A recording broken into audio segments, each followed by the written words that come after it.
नमस्कार, यो एभिन्यूज खबरको संकेत हो। तपाईं अहिले एभिन्यूज एट 7 मा हुनुहुन्छ। म नयन सापकोटा।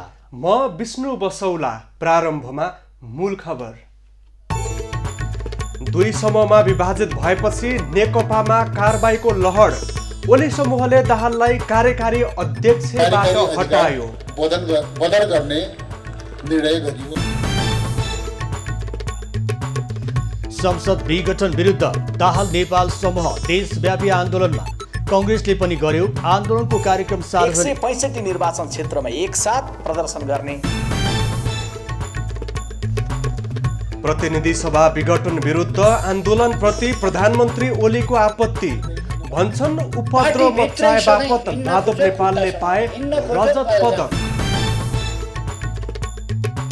प्रतिनिधि सभाको बैठक आह्वान गर्न जसपाद्वारा सभामुख सापकोटाको ध्यानाकर्षण। संसद जीवितै रहेको जिकिर।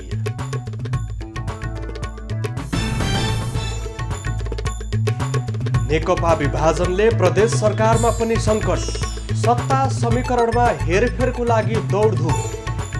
त्यसकारण संविधान चाहिँ दखल पुग्नुहुन्न। अख्तियारमा परेका उजुरी मध्ये आधा भन्दा बढी तामेलीमा। गत आर्थिक वर्षमा 441 वटा मुद्दा विशेष अदालतमा दर्ता।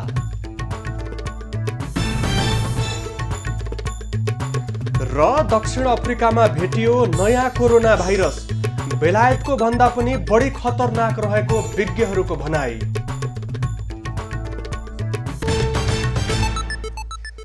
नयन, नेकपामा यति बेला ठ्याक्कै दुई धार देखिएको छ।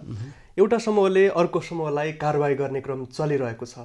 आज केपी ओली समूहबाट कार्यकारी अध्यक्षमा रहेका पुष्पकमल दाहाललाई हटाइएको छ भने विधान संशोधन गर्दै निर्वाचन आयोगमा पनि पठाइएको छ। विशेष गरेर अहिले पार्टी विभाजन नै भइसकेको आभास कतिपयले त्यस्तो सङ्केत पनि गरिरहेका छन् भने अर्कोतर्फ प्रधानमन्त्री केपी ओलीले संसद विघटन गरिसके पछाडि जे जस्तो अवस्था सिर्जना भइरहेको छ त्यसको दोष दाहाल समूहले प्रधानमन्त्रीलाई नै दिएका छन् भने उनीहरूले अब संसद पुनर्स्थापना गर्नको लागि पहल गर्ने पनि निर्णय गरेका छन्।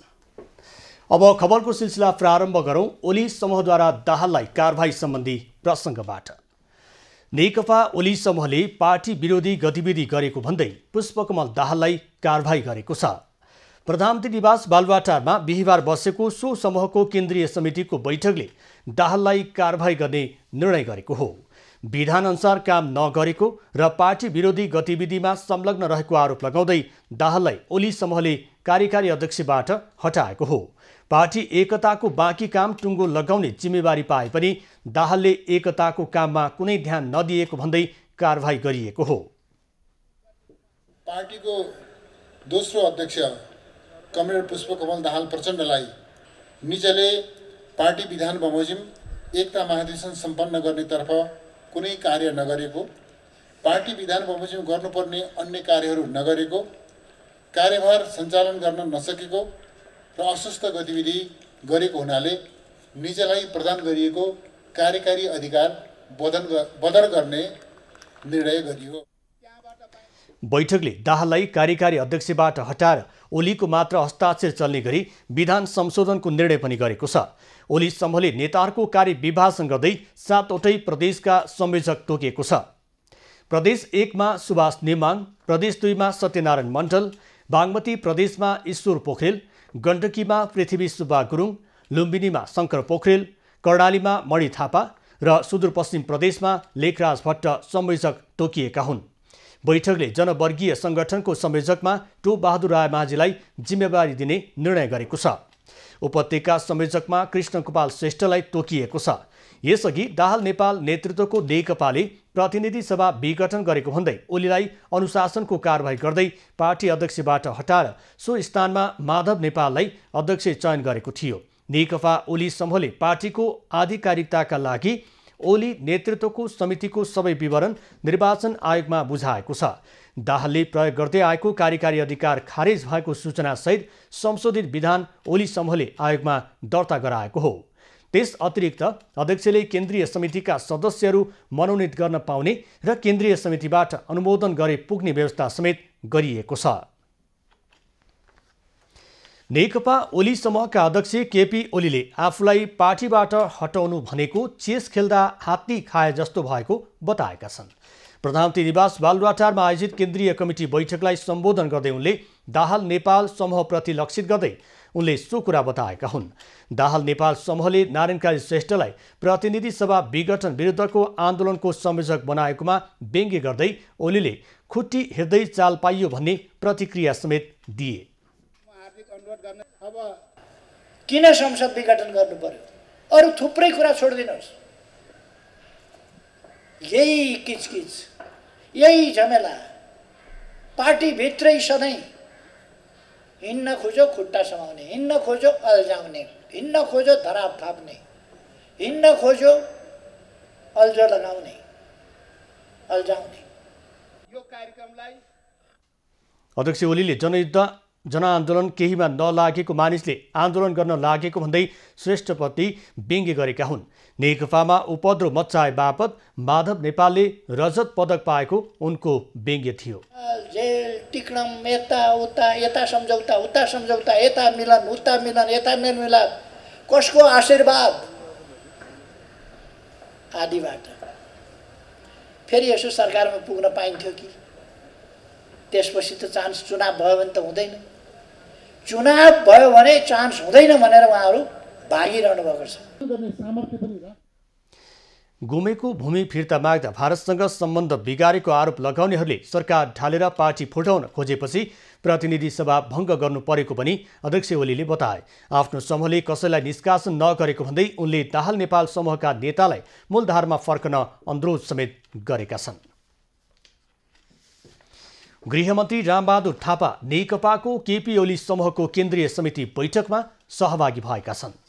यसअघि तटस्थ रहेका थापा बिहिबार बालुवाटारमा भएको बैठकमा सहभागी भएका हुन्। बैठकलाई सम्बोधन गर्दै थापाले प्रतिनिधि सभाको विघटन अग्रगामी, क्रान्तिकारी र पुनर्स्थापनाको माग पश्चगामी कदम भएको बताए। उनले संसद पुनर्स्थापनाको मागलाई स्याल हुइयाको संज्ञा दिए। हामीले ती फुटवादीहरूलाई, यो आन्दोलन विभाजित गर्ने प्रतिगामीहरूलाई हामी परास्त गर्न सकिन्छ, उनीहरूलाई चाहिँ हामीले एक्सपोज गर्न सकिन्छ। त्यसकारणले मध्यावधि निर्वाचन, एउटा नयाँ आन्दोलन, एउटा नयाँ अभियान एकताको निम्ति जरुरी छ। अरू तरिकाले हामीले विभिन्न तरिकाले हामीले विभाजित उसलाई हामीले एकीकृत गर्ने हामीले प्रयत्न गर्यौं, तर सम्पूर्ण प्रयत्नहरू चाहिँ हाम्रा असफल सिद्ध भयो। उनले सोच विचार गरेर आफूले मूल नेतृत्वलाई जोगाउन ओलीलाई साथ दिने निर्णय गरेको बताए। उनले पार्टीको नेतृत्वलाई जोगाउन आफू लाग्ने र गुटहरूलाई हाबी हुन नदिने पनि बताए। उनी 4 दिनसम्म कुनै समूहको भेलामा सहभागी भएका थिएनन्।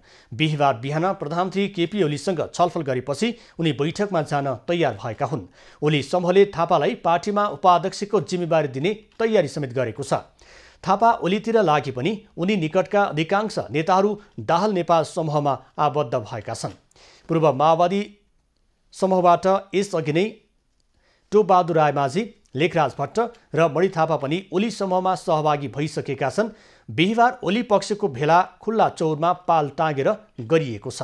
प्रधानमन्त्री ओलीले 556 जना केन्द्रीय समिति सदस्य थप गरेपछि बैठक चौरमा गर्नु परेको हो। नेकपाको दाहाल नेपाल समूहले प्रतिनिधि सभा विघटन विरुद्ध आन्दोलनको घोषणा गरेको छ। बबरमहलमा बिहिबार भएको केन्द्रीय समिति बैठकले संसद विघटन विरुद्ध पुस 14 गतेबाट आन्दोलनमा जाने निर्णय गरेको हो।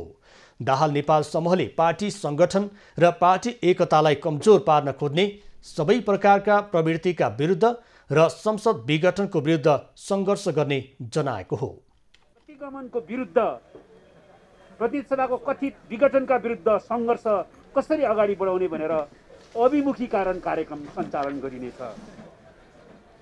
पौष 14 गते राजधानीमा र जिल्ला जिल्लामा प्रतिनिधि सभाको कथित विघटन र प्रतिगामी षड्यन्त्रका विरुद्ध विरोध प्रदर्शन कार्यक्रम सञ्चालन गरिनेछ। बैठकलाई सम्बोधन गर्दै अध्यक्ष माधव नेपालले पार्टीका विरुद्ध भएका सबै प्रकारका षड्यन्त्रलाई असफल पारेर पार्टीलाई एकताबद्ध बनाउन र अध्यक्ष पुष्पकमल दाहालले सङ्घर्ष गर्न तयार रहन निर्देशन दिएको नेताहरूले बताए। पार्टी विरोधी षड्यन्त्रलाई सफल हुन नदिने, पार्टी एकतालाई अझ सुदृढ गरिने, पार्टी विघटन भइसकेका पूर्व पार्टीहरूलाई बिउताउन खोज्ने सबै प्रकारका षड्यन्त्रलाई असफल पारेर यो पार्टीलाई एकीकृत, क्रान्तिकारी र सशक्त पार्टीको रूपमा विकसित गर्ने विश्वास व्यक्त गर्नुभयो। आन्दोलनका लागि 2501 जनाको आन्दोलन परिचालन समिति समेत गठन गरिएको छ। पहिलो चरणको सङ्घर्षको कार्यक्रम सकिएपछि अझै सशक्त र प्रभावकारी सङ्घर्षका कार्यक्रम तय गर्ने दाहाल नेपाल पक्षको केन्द्रीय समितिले निर्णय गरेको छ। पुस 11 गते सातै प्रदेशका प्रदेश कमिटी बैठक सम्बन्धित प्रदेशमै गर्ने र 12 गते 77 जिल्लामा जिल्ला स्तरीय भेला गर्ने बैठकले निर्णय गरेको छ। त्यसैगरी 20 गतेसम्म सबै नगर तथा गाउँ र 25 गतेसम्म वडा स्तरमा भेला गर्ने बैठकको निर्णय छ। आफ्नो समूहको आधिकारिकताका लागि शुक्रबार निर्वाचन आयोग र संसद पुनर्स्थापनाका लागि सर्वोच्च अदालत जाने निर्णय पनि दाहाल नेपाल समूहले गरेको छ। दाहाल नेपाल समूहले नेकपाका 315 जना केन्द्रीय सदस्य र 93 जना सांसद आफूसँग रहेको दावी गर्दै आएको छ। नेकपाको दाहाल नेपाल समूहका नेताहरूले बिहिबार तत्कालीन एमालेको कार्यालय बल्खु पुगेर मदन भण्डारीको शालिगमा माल्यार्पण गरेका छन्। कम्युनिस्टहरूबीच एकता आवश्यक छ भन्ने सन्देश दिन पुष्पकमल दाहाल, माधव कुमार नेपाल र वरिष्ठ नेता झलनाथ खनाल केन्द्रीय कमिटी बैठक लगत्तै बिहिबार बल्खु पुगेका हुन्। माल्यार्पणपछि पत्रकारसँग कुरा गर्दै नेताहरूले प्रतिनिधि सभा भङ्ग गरेर आन्दोलनका उपलब्धि मास्ने षड्यन्त्र गरिएको भन्दै त्यसलाई सफल हुन नदिने बताएका छन्। कहीँ न कहीँ यो संसद जो अप्राकृतिक र असंवैधानिक तरिकाले विघटन गरियो, यो लोकतन्त्रका विरुद्ध, गणतन्त्रका विरुद्ध र अहिलेसम्म कम्युनिस्टहरूले प्राप्त गरेका उपलब्धिका विरुद्ध एउटा षड्यन्त्रको रूपमा छ र यसलाई हामी सफल हुन दिन्नौँ भन्ने कुरा पनि हामीले पारित गरेका छौँ, प्रस्तावहरू पारित गरेका छौँ। यहाँ आएर पनि हामी फेरि त्यो सङ्कल्प दोहोऱ्याउन चाहेको पनि हो। कम्युनिस्ट पार्टी अगाडि बढ्छ र लोकतन्त्र अगाडि बढ्छ।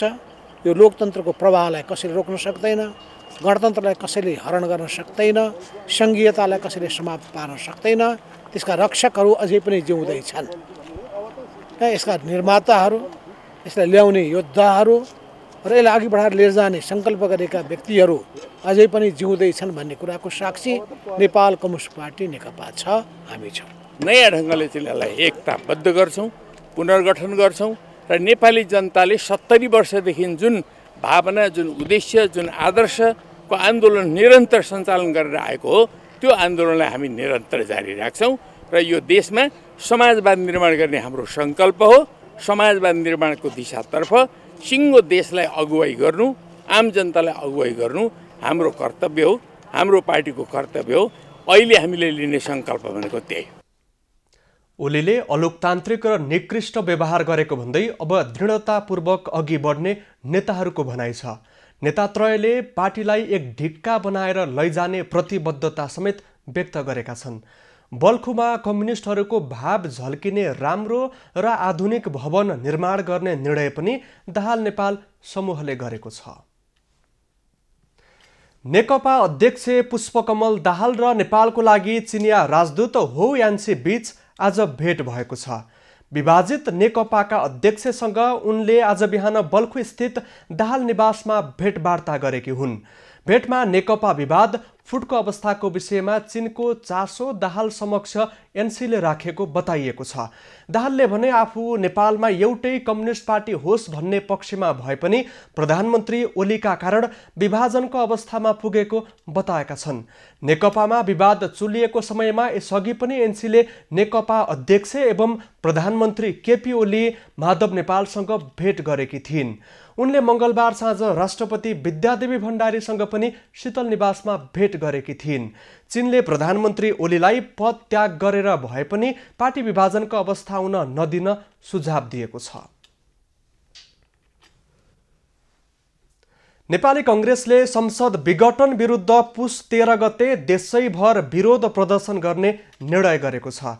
कङ्ग्रेस केन्द्रीय समितिको बिहिबार बसेको बैठकले प्रतिनिधि सभा विघटन गर्ने केपी ओलीको कदम विरुद्ध पुस 13 गते देशका 165 निर्वाचन क्षेत्रमा एकसाथ विरोध प्रदर्शन गर्ने निर्णय गरेको छ।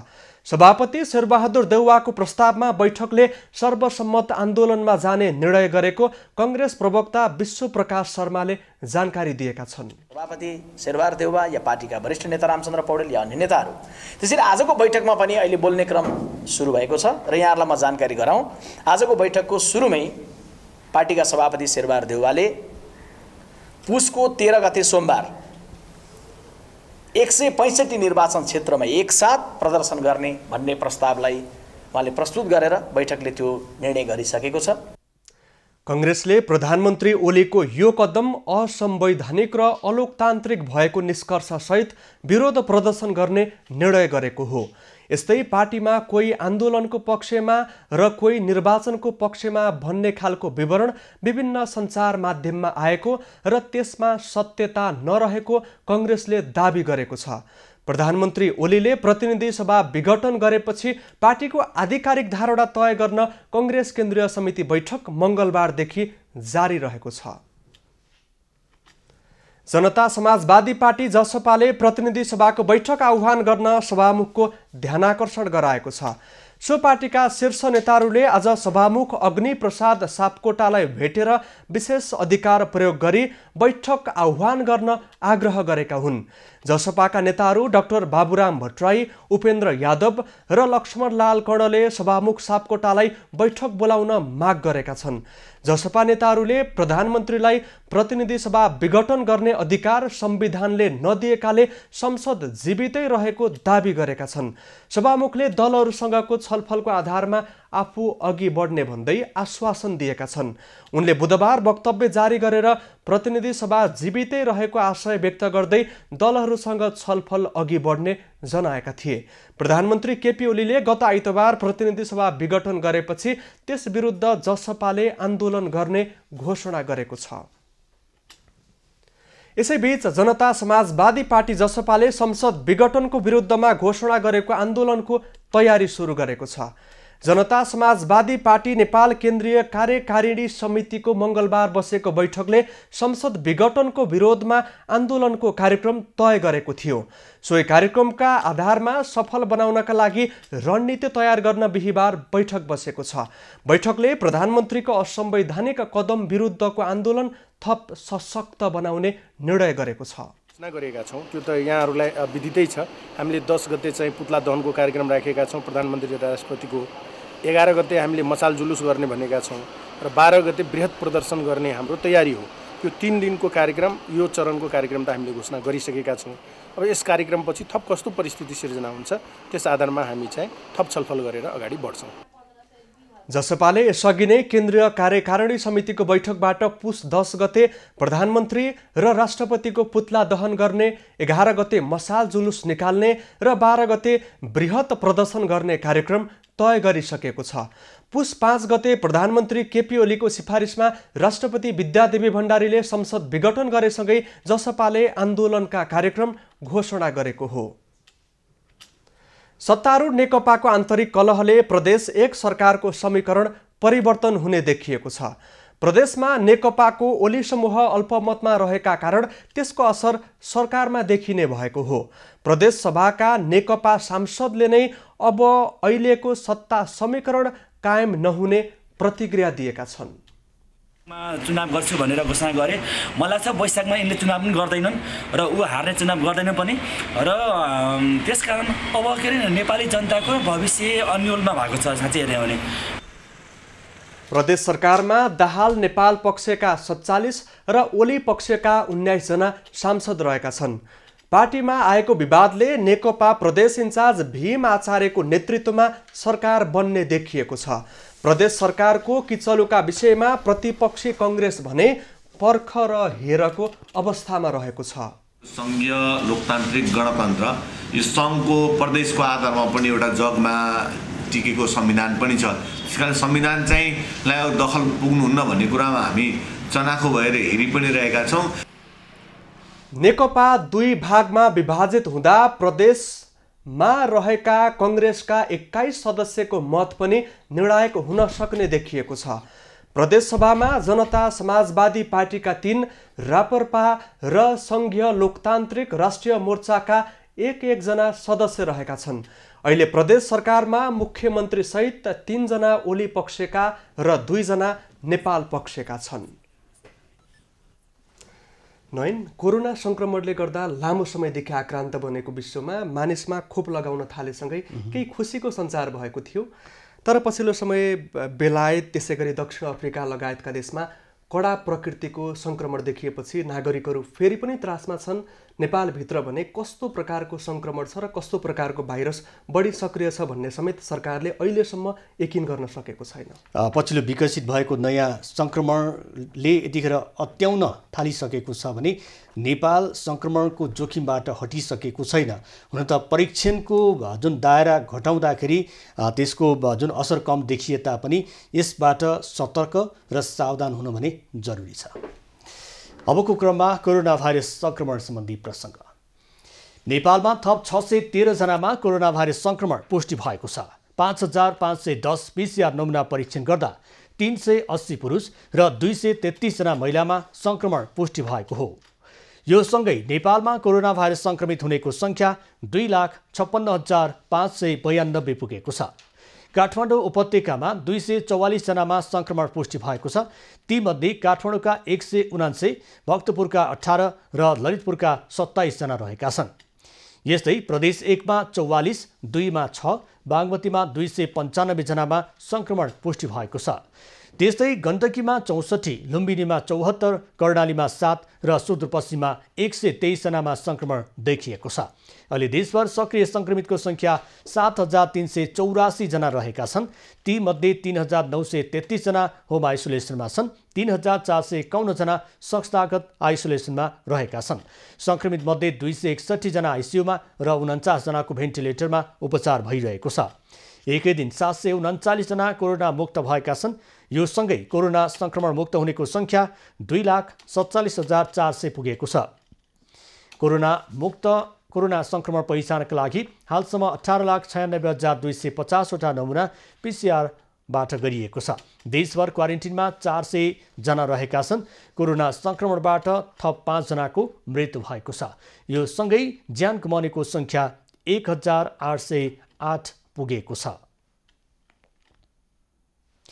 अख्तियार दुरुपयोग अनुसन्धान आयोगले गत आर्थिक वर्ष 2076-77 मा आधाभन्दा बढी उजुरीलाई तामेलीमा राखेको छ।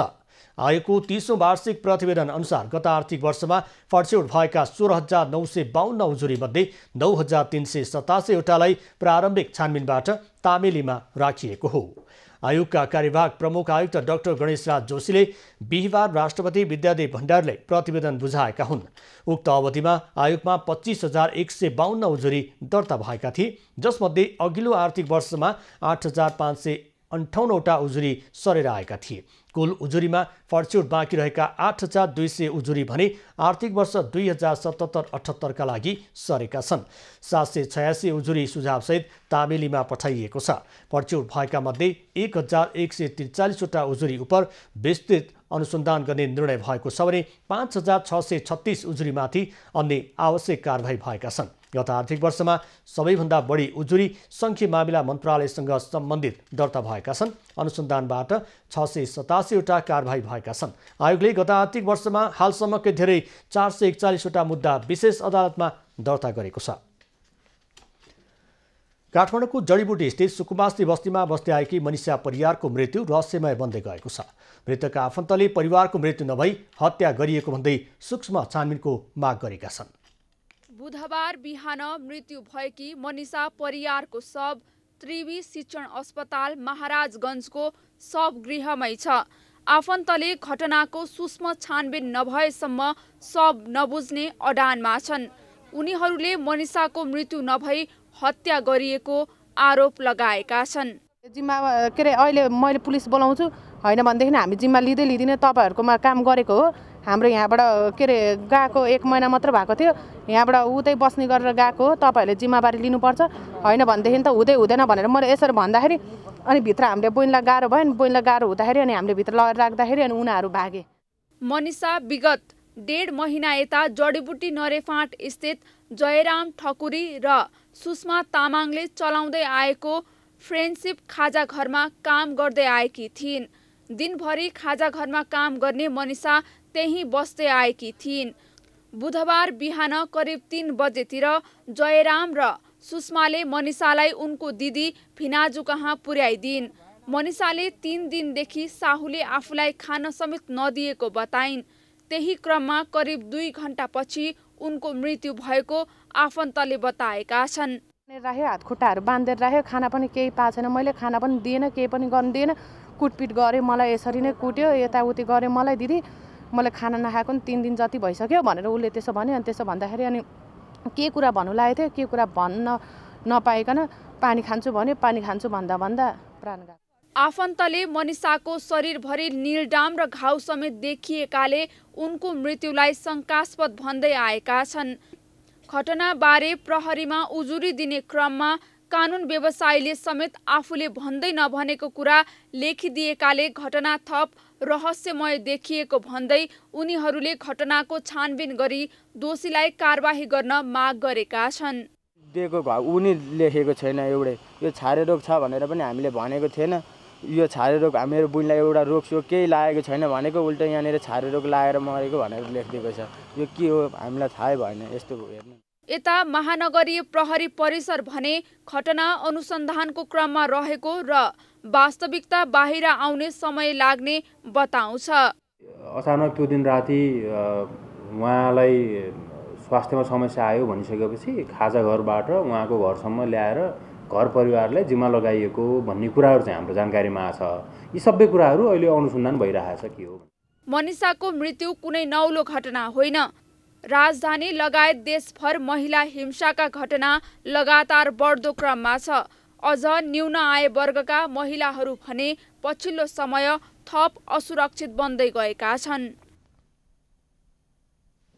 हुवावे आईसीटी अवार्ड 2020 को ग्रान्ड फिनाले शनिबार हुने भएको छ। सूचना प्रविधि क्षेत्रको प्रतिष्ठित अवार्डको रूपमा परिचित आईसीटी अवार्डको 5औं संस्करणको ग्रान्ड फिनाले शनिबार होटल सोल्टी क्राउन प्लाजामा आयोजना हुने भएको हो। आईसीटी अवार्ड 2020 को आयोजक समितिले बिहिबार काठमाडौँमा एक कार्यक्रम आयोजना गरी कार्यक्रममा विभिन्न 12 विधामा पुरस्कार प्रदान गरिने जनाएको छ। विजेताहरूले विशेष सम्मान, सिल लगायतका पुरस्कारहरू पाउनेछन्। प्रतिष्ठित अवार्डको रूपमा परिचित आईसीटी अवार्डको 5औं संस्करणको ग्रान्ड फिनाले शनिबार होटल सोल्टी क्राउन प्लाजामा आयोजना हुँदैछ। लिभिङ विथ आईसीटीको आयोजनामा हुने हुवावे आईसीटी अवार्ड 2020 को ग्रान्ड फिनालेको हिमालय टेलिभिजन, डिसोमका च्यानलहरू, अनलाइन, हाम्रो पात्रो एप्लिकेसन, फेसबुक र युट्युबबाट प्रत्यक्ष प्रसारण हुनेछ। हुवावे आईसीटी अवार्ड 2020 में रहेका विधाहरूमा startup ICT award, product ICT award, rising student ICT award र एनसेल इनोभेसन आईसीटी अवार्डका विधाहरूमा विभिन्न चरणको छनौट पश्चात उत्कृष्ट 5 को घोषणा भएको छ। डिजिटल एजुकेसन र डिजिटल गभर्नेन्स आईसीटी अवार्डमा उत्कृष्ट 3 को घोषणा भएको छ। यसैगरी pioneer ICT award, entrepreneur ICT award, Nepali diaspora ICT award, woman icon ICT award र मिडिया पर्सन अवार्ड 2020 को विजेताहरू भने फाइनल कार्यक्रममा नै घोषणा हुने आयोजकले बताएको छ। भक्तपुरको मध्यपुर थिमी नगरपालिका एसियन टाउनस्केप अवार्डबाट पुरस्कृत भएको छ। ऐतिहासिक, पुरातात्विक तथा सांस्कृतिक सम्पदा संरक्षण तथा पुनर्निर्माणमा महत्त्वपूर्ण काम गरेको भन्दै मध्यपुर थिमी नगरपालिका 2020 एसियन टाउनस्केप अवार्डबाट पुरस्कृत भएको हो। युएन हेबिट्याटको एसिया पेसिफिक क्षेत्रीय कार्यालयले एक समारोहको आयोजना गरी नगरपालिकालाई पुरस्कार प्रदान गरेको छ। कार्यक्रममा नगरपालिकाका प्रमुख मदन सुन्दर श्रेष्ठले पुरस्कार पाएसँगै ऐतिहासिक तथा पुरातात्विक महत्त्वको सम्पदा संरक्षणको काममा अझ बढी जिम्मेवार बनाएको बताएका छन्। उनले नगरलाई पर्यटकीय गन्तव्य बनाउन चाहेको समेत बताएका छन्। अब चाहिँ पर्यटकीय गन्तव्यको रूपमा हामी विकास गर्ने चाहिँ जुन अभियान चलाइरहेका छौँ, यो गन्तव्य मध्यपुर थिमी भनेर हामी सञ्चालन गरिरहेका छौँ। त्यसलाई चाहिँ यो पर्यटकीय गन्तव्यको रूपमा, आन्तरिक र बाह्य पर्यटकीय गन्तव्यको रूपमा विकास गर्नको लागि यसले चाहिँ महत्त्वपूर्ण भूमिका खेल्छ भन्ने लाग्छ। UN हेबिटाटको एसिया पेसिफिक क्षेत्रीय कार्यालयले शहरी विकासको विकास निर्माणको काम हेरेर प्रत्येक वर्ष उक्त अवार्ड प्रदान गर्ने गरेको छ। यस वर्ष दक्षिण कोरियाका 4, चीनका 3, जापानका 2, मलेसियाका 1, थाइल्यान्डको 1 र नेपालको मध्यपुर थिमी नगरपालिका गरी कुल 12वटा शहरलाई पुरस्कृत गरिएको छ। मध्यपुर थिमी नगरपालिकाले विगत 3 वर्षदेखि भत्केका मठ मन्दिर, पाटी पौवा, ढुङ्गे धारा, पोखरी, पार्कको संरक्षण तथा पुनर्निर्माणमा ध्यान दिँदै आएको छ। काठमाडौँ उपत्यकाको दक्षिण पश्चिम भेगमा 7 गाउँले जात्रा उल्लासपूर्वक मनाइँदैछ। यो क्षेत्रका कृतिपुर, पागा, सतुङ्गल, मच्चे गाउँ, नगाउँ, बप्सी गाउँ तथा लखहायाका बासिन्दाले प्रत्येक वर्ष यो जात्रा मनाउने गर्दछन्।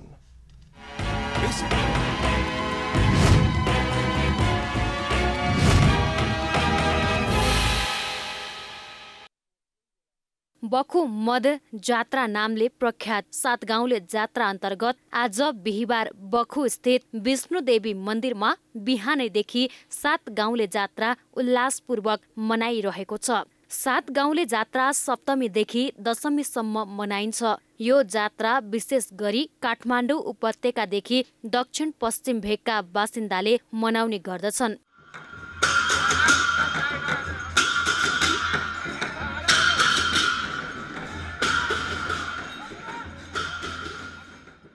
सात गाउँ अन्तर्गत कीर्तिपुर, पागा, सतुङ्गल, नगाउँ, मच्छे गाउँ तथा बोसी गाउँ तथा लोङखाए पर्दछन्। जात्रा मनाउने क्रममा पागामा नवमीका दिन विष्णुदेवी तथा बालकुमारी देवीको खट जात्रा गरी मनाइन्छ। त्यस्तै गरी दशमीका दिन 7 गाउँका देवी देवताको खट जात्रा गरी मनाइने क्रममा आज कीर्तिपुरवासीले इन्द्रायणी देवी, गणेश र घ्याम्पा रूपी भैरवको जात्रा गरी मनाउने गर्दछन्। जात्रा मनाउने क्रममा देवी देवताको खट जात्रा आआफ्नो टोलमा पुगेसँगै स्थानीयद्वारा विशेष पूजाआजा समेत गरी उल्लासपूर्वक जात्रा मनाउने चलन रहेको छ। एभी न्यूज खबरका लागि राकेश डङ्गोलको रिपोर्ट।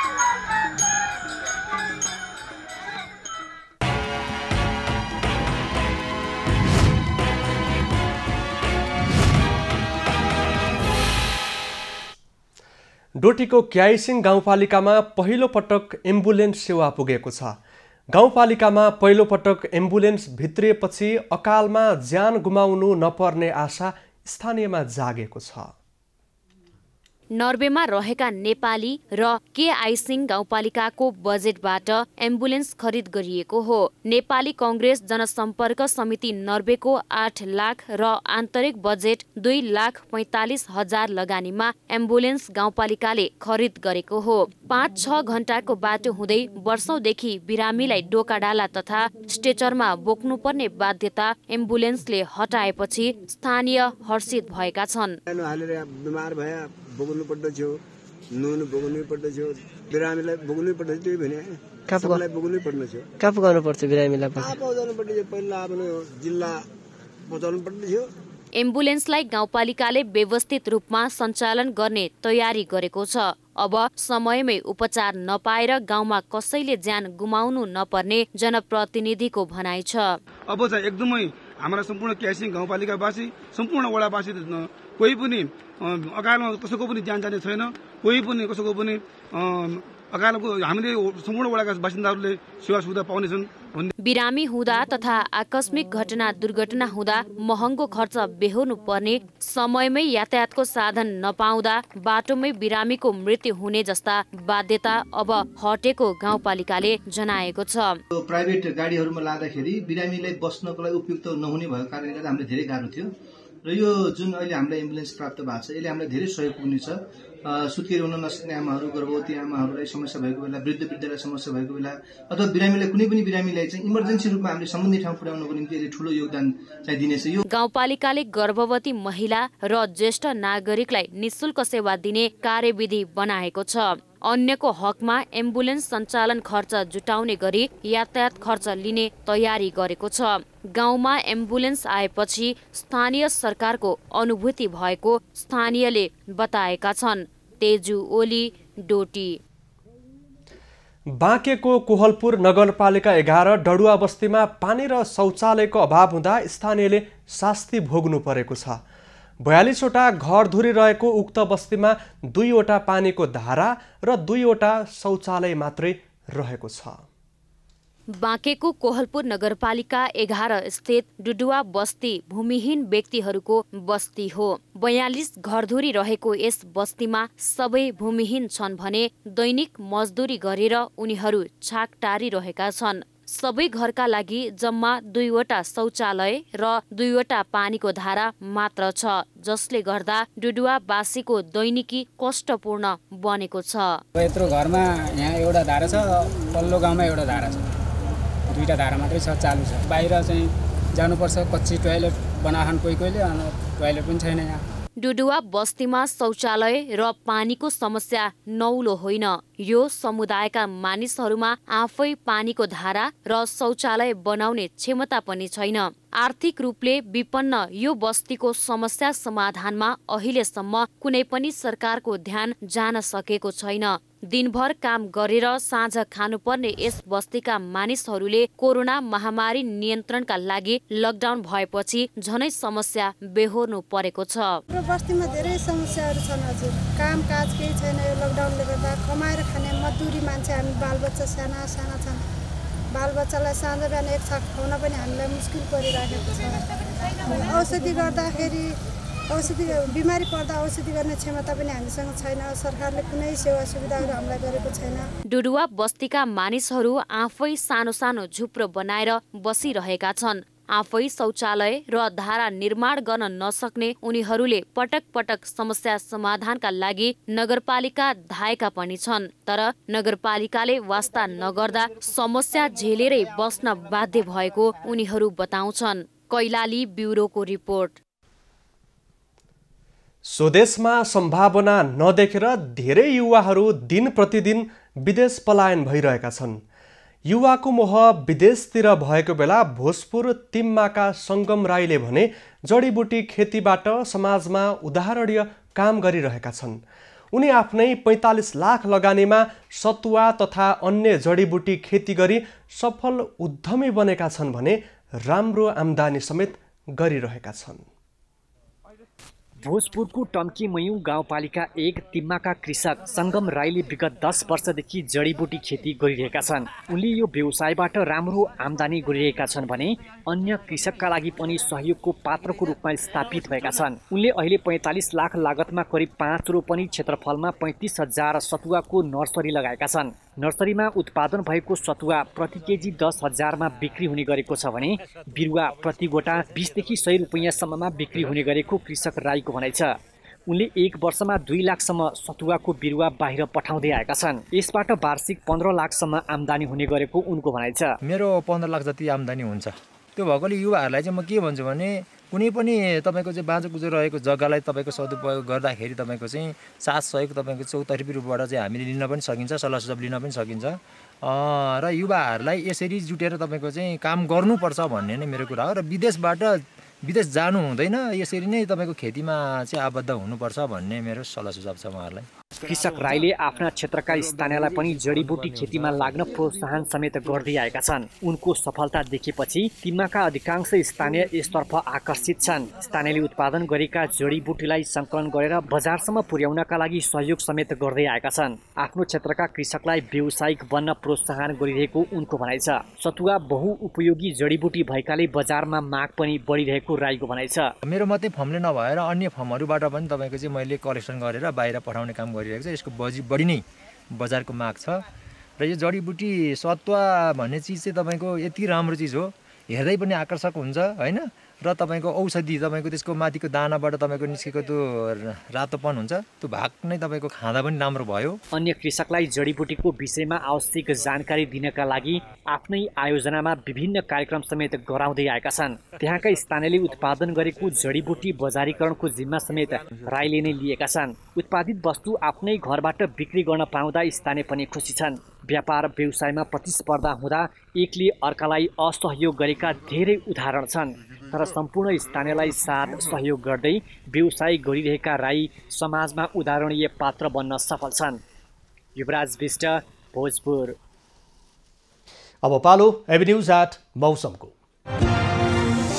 एभिन्यूज@ मौसमको साथमा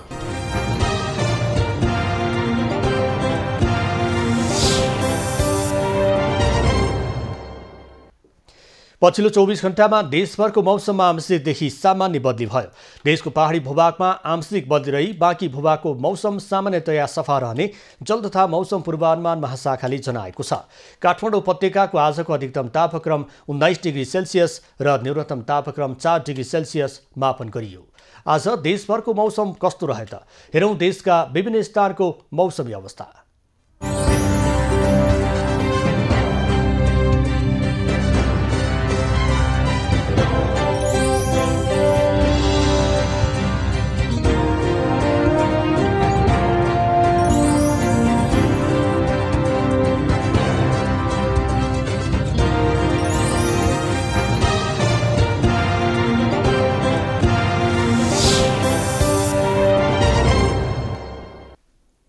अहिलेलाई खबरको क्रम यति नै। एभिन्यूज खबरका यी सहित अन्य विस्तृत खबरका लागि www.avenews.tv लगअन गर्न सक्नुहुनेछ। युट्युब, फेसबुक र ट्विटरमा पनि हामीलाई फलो गर्न सकिनेछ। खबर भित्रको खबरका लागि हेर्दै रहनुहोला एभिन्यूज खबर। नमस्कार।